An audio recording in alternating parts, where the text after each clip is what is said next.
ద్వారా ప్రజలందరికీ అందుబాటులోకి తీసుకొచ్చారు.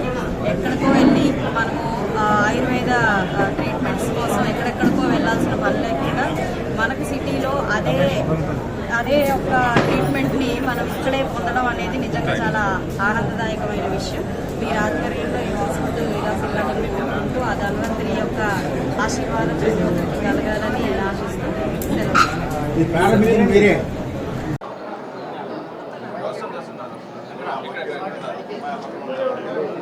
Baik.